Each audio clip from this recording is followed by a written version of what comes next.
We're back with Easy and Lindsay's really big necklace. Really nice necklace. I love it. I love it. You're so profesh today. Thank you. I love it. So, I'm Christina. And I'm Lindsay. And we're two 30-somethings talking about all things aging. So, welcome back. We're going to do part 2 of the Race for Home Care today. So, I'm going to dive right in. And now that we've determined, as we discussed last week, the differentiators between home health and home care, let's talk about who makes up the workforce. So, the direct care workforce includes 4.5 million personal care aides, home health aides, and nursing assistants. They are largely employed in private homes, group homes, residential care facilities, assisted living facilities, continuing care facilities, nursing facilities, and hospitals. So direct care workers assist older adults and people living with disabilities with their daily tasks. So those ADLs, bring, that we talked about last week, that's what they help with, okay? Of the 4.5 million personal care aides, there are more than 2 million home health care workers providing personal care and medical services for clients across the country. So of the 4.5 million, 2 million work in the home. By the year 2050, the U.S. population of people over the age of 65 is expected to surge to 88 million, and the demand for these services is expected to grow as the population ages. Now, let's take a second and think about this. Why do we care? Because by the year 2050, we're going to be in our 60s. I was like, we're going to be old. No, 60s is not old. It's very young, but we will be in our 60s. We are still young. We'll always still be young. Age is a state of mind. Yes. So with these staggering numbers, now is the time that all of us in our 20s, 30s, 40s need to be thinking about this, because the world of healthcare is evolving already, and we're a huge, huge part of it. So when we're thinking of building our future and staying at home, and especially in the pandemic year, we've seen that home is the preference, right? So big preference. Financial planning is super important, especially when considering private pay services. But again, we'll get into finances and long-term care insurance and other factors in another episode. So I want to pause for a moment and open a conversation about private pay home aides. And let's do some Q&A, because there are some factors you're going to want to consider when planning for the possibility of home health in the future. So, Lindsay, let's start with what are some differentiators between home health aid agency versus private home health care. Both are private pay, but they are a little different. So, first, do you want to maybe talk about some of the examples of how they're different? Yeah, so generally private costs less, but not vetted by agencies, which is a big part of it. When you are private, sometimes they call that a little bit of like the gray market. It means someone who is not physically an employee of another place. They are, your friend from next door, or some places have different websites that you can be able to find someone who would be, a person that you would be paying cash for, and not someone who has an employer, who has a director, or has, a type of nursing manager overseeing the care. So it costs less. They're not vetted by an agency or have what's called a background check to make sure that they don't have any criminal records, anything about them that can be someone that can be untrustworthy in the home, or protected through an agency for insurance or workman's comp.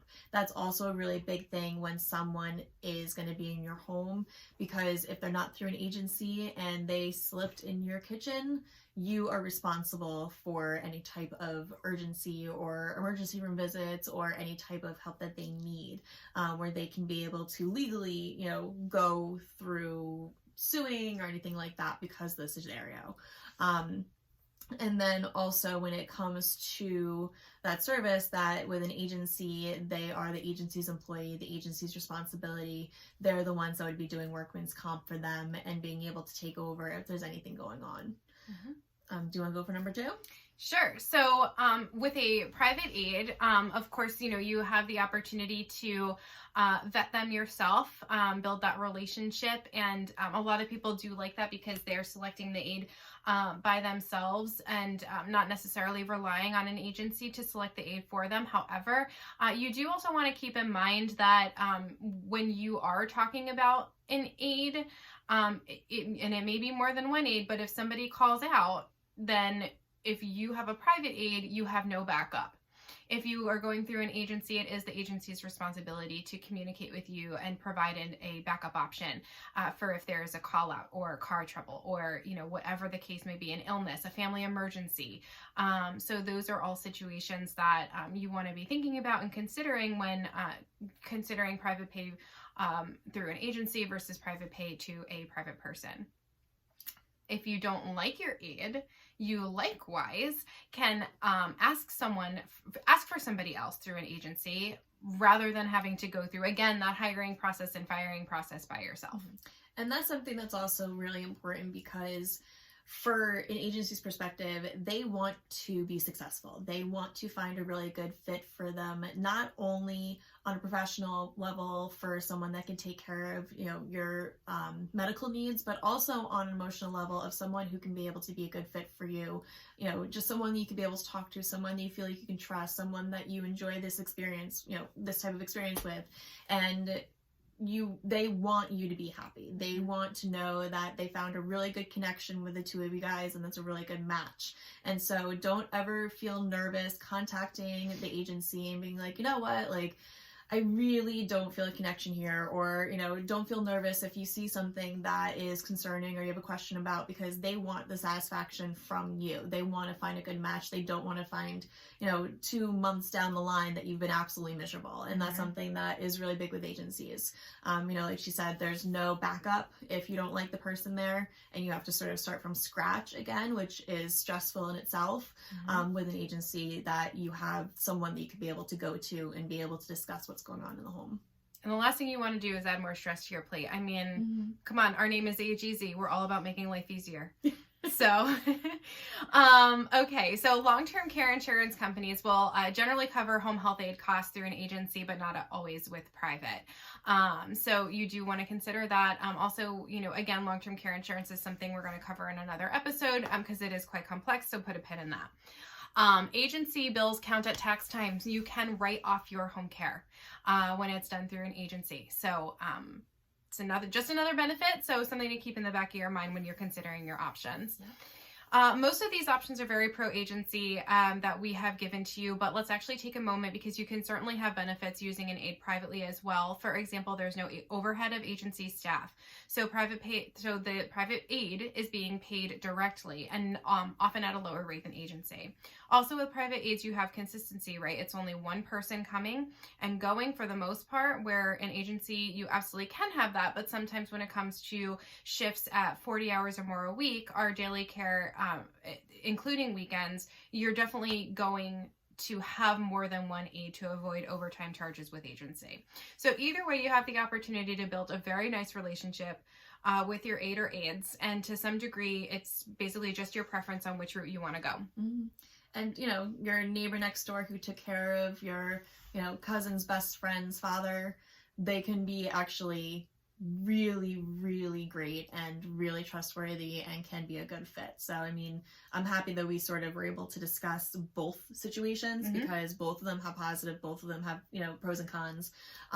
So being able to just, it's the due diligence of understanding, Absolutely. I think that's the biggest part, because you can have the best person. It's just making sure that's also the best for you and your situation.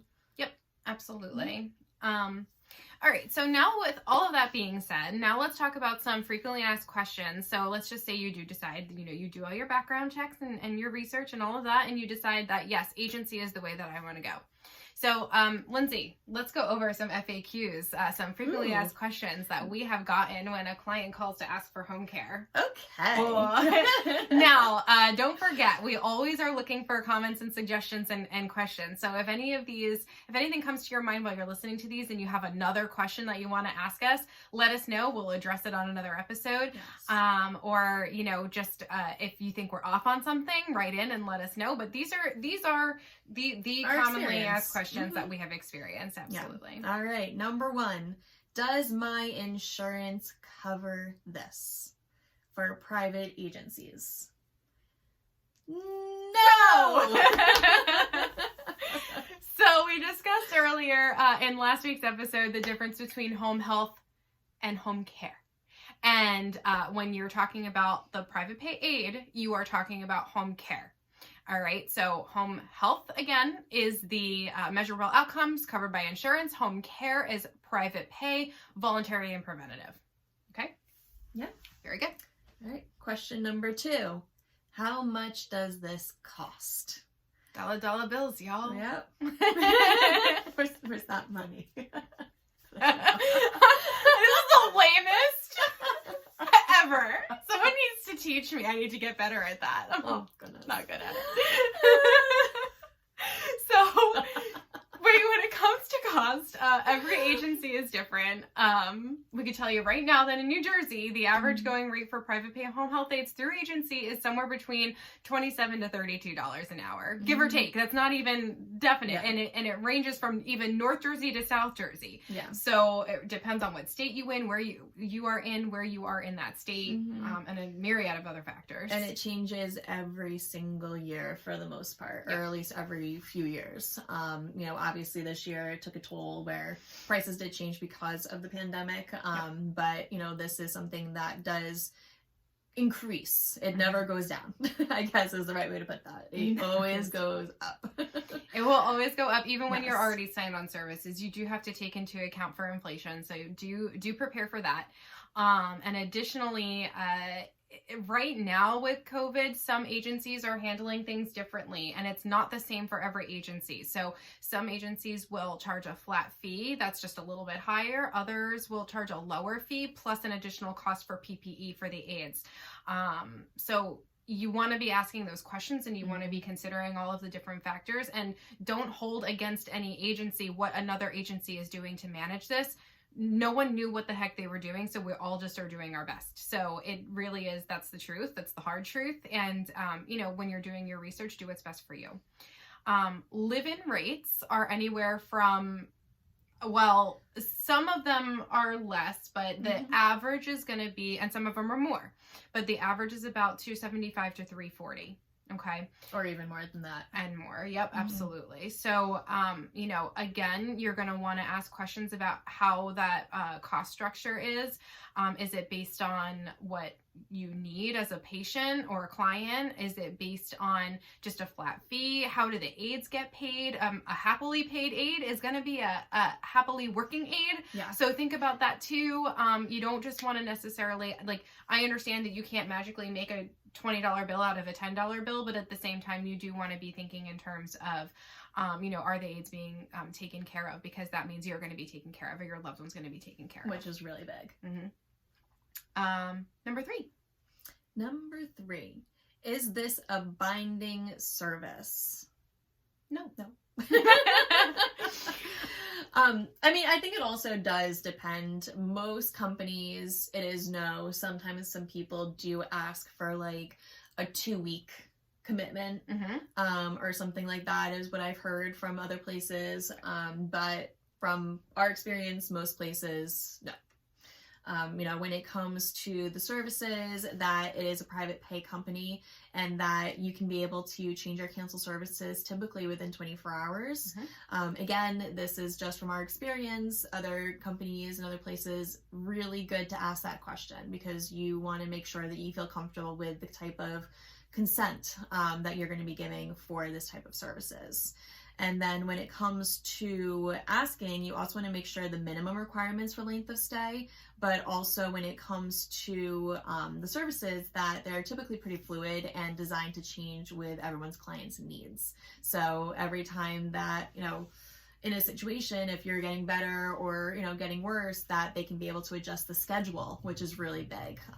That is for your benefit, to make sure that your services are cared for and that you are completely covered, no matter if you're getting better or need a little extra for that time being. Absolutely. Perfectly said. Okay, next question. Can I have the home care aide there at the same time as the home health service?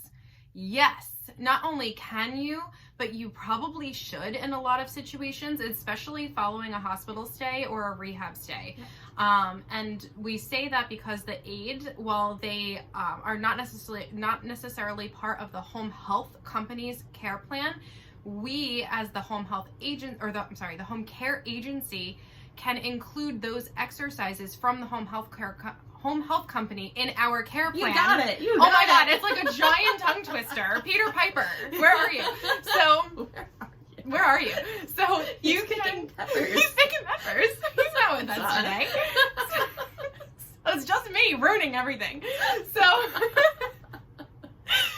you can have a home care agency can include the exercises from the home health company in our care plan, so that the home health aide can repeat those exercises and help you get stronger faster. That's what I'm trying to say. So yes, and you also want to consider, like we said before, it's a 24-hour day. Mm-hmm. These companies through insurance, I'm just going to say insurance from now on. It's a good idea. The insurance covered companies, that they are only there for a minimal amount of time. For a couple hours, a couple days a week. It's not something that is typically long-term. Again, every situation is different, but in most cases it's not long-term, and you want to think about the other, 22 hours of your day, Mm-hmm. Especially in the beginning, because those are when the readmissions to the hospitals happen, or the readmissions, back to rehab, or, things like that. So you want to make sure if your goal is to be home, what you need to do, and that's where, you're saving, and you want to be able to utilize that to make sure that you can be able to have the best quality of life in your home, and you want to be able to get stronger as quickly as possible. Absolutely. Okay. Do I have to provide food for an hourly aide? No. This is a pretty simple one. If it's a shift, they should be responsible for their own food, of course. You can certainly be generous and include that aide in your breakfast, lunch, and or dinner. That is absolutely your prerogative. You do want to remember that these aides are literally taking care of your life. So you want to treat them nice. I'm not saying that you should or have to, but it is, because it's certainly not required, but it's something nice that you can do. Yeah. When you're talking about a live-in aide, it's completely different. There's a certain set of standards for a live-in aide that you do want to think about, and you do want to be asking these questions, and also making sure that the agency is taking care of the aide, because again, a happy aide is going to be a happy caregiver. So what you want to be thinking about is if food, of course, they need to be considered as part of the grocery list, and you do want to be asking them what they need for their own diets as well.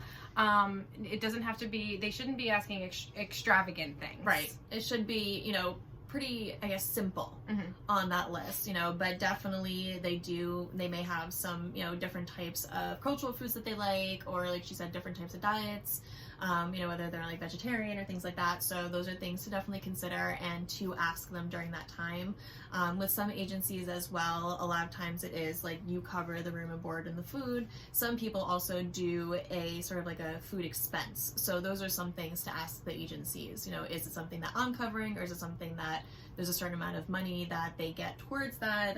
Those are some questions that would be good to be able to ask. Yep, absolutely. And live-ins also, you do want to be thinking of the fact that they do need to sleep. These are human beings. They are not superhuman. I have actually had someone say to me in regards to a live-in, well, if I'm paying for a 24-hour caregiver, why do they need to sleep? Let's think about that for a second. Okay, so let's think about that for real, though, for a second, because when you break it down, you are looking at the cost, which comes to approximately 13 hours of service a day, give or take, depending on how your agency structures their payment to the caregiver. So when you're paying someone for that, they are incorporating 8 hours of sleep in that pay schedule and 2-hour breaks during the day. A living, breathing human being should not be on 24/7. That's just not natural. They're not going to be providing proper care for your loved one during the day if they're not sleeping at night. Unless they are a robot, but we haven't gotten there yet. Not quite there yet. We're working on it. That's our next thing. AGZ, robots. True. Keep you posted. So 8 hours of sleep is important. 5 consecutive hours of sleep is in New Jersey, the Board of Labor, state mandate by the Board of Labor. And, the big thing with that is if they're not getting sleep, they're not going to be able to work during the day. And that's where you need them. If you need someone during the night, then having a secondary person is usually key at that point. But you don't want someone that's going to be groggy or someone that's not, going to be fogged up because they didn't get the sleep during the night because they were up all night with you. You want someone that's going to be able to be on their A game and be able to, notice little things that are going on, pick up everything, be able to, have energy to be able to communicate with you and take, if it's nice out, take you on a walk or or a family member take them on a walk. Those things that need the attention of having a good night's sleep. So you really want to focus on the fact that if they're not getting quality for themselves to take care of themselves, just like we always say, you got to take care of you, they do as well. They won't be able to function during the day to take care of your loved one or yourself. Right. And likewise, you're also going to want to consider the fact that when they are sleeping, they do need a private space to sleep. I mean, you wouldn't like your belongings and your sleeping arrangement being out in the open for everybody, so why would they? Sometimes a live-in arrangement is not appropriate. Talk to your agency about your personal situation, your living arrangements, whatever they may be, and they'll help you decide if a live-in is appropriate for you. And no question about this stuff is too big or too small. We always say, the sillier the better sometimes. If you have a question and you just, it's very honest, it's very, no one, like we said, nobody understands healthcare field unless you're physically in it or you've already gone through it. And any little question is better because they, again, whether it's a private or if it's through an agency, they want to be a good fit for you and you want to make sure the best person's in there. And if it's little things such as, you have a dog or you want someone who, can sing karaoke with you, those things like that, they want to know, or, you have a question about the nighttime or the daytime routines on what they do. Those are the questions that they want you to ask, and we want to know the information from you so that it's the best fit right off the bat. And actually that leads right into the next FAQ, which is, can I make specific requests in terms of what I want in aid? Okay. Yes and no. So there are appropriate things that you can ask for, and there are inappropriate things that you can ask for that will be immediately denied. So let's see. In terms of certain things that you can ask for, let's talk about some of those. There are some things that, like Lindsay was pointing out, you really want to make sure that there's a good match. So you want to ask questions about personality. You want to ask questions, you want to say, mom was a university professor and she really likes people who are self-starters and can talk about history or don't mind watching National Geographic. Like, totally fine. Yeah. Absolutely legit. That's easy information that we could pass on to an aide. It's easy information that we could look at in terms of who our aide has had experience with, and what type of personality that they have. Are they someone who is a little more laid back and likes to kind of hang until the patient requests something, or is it somebody who is really a self-starter? They're asking questions, what do you need, what can I get you, and just kind of maybe finding things for themselves to do around the house. Those are great questions to ask. Those are great standards to set up front. So you want to be thinking about that and relaying that information to whoever you're talking to from the home care agency. They want, again, as much information as possible, because the more you give them, the more they can be able to work with and be able to find that person that can be the best one for you. And those are, don't ever think that you're saying too much, because we want to know every detail. Are you Irish? Are you Italian? Do you like to knit? Just exactly what she said. Those little things make it so special to find someone who likes those things too. And that we can be, they can be able to find a good person that can do that. Absolutely. And likewise with the with a certain diagnosis, like maybe you want to request that somebody who has had experience working with an individual with Parkinson's, so signs and symptoms to look out for, or who has worked with somebody with dementia, who is aware what sundowning is and looks like, and how to properly redirect in a way that is fulfilling and humanizing to the person experiencing dementia. Those are important elements as well. So those are things that you can request. Those are things that are important. Not only that you can request, but are important for you to tell us about. Things you can't request. And you know what? This is a very, I wouldn't say difficult. It's a little bit... It's a touchy.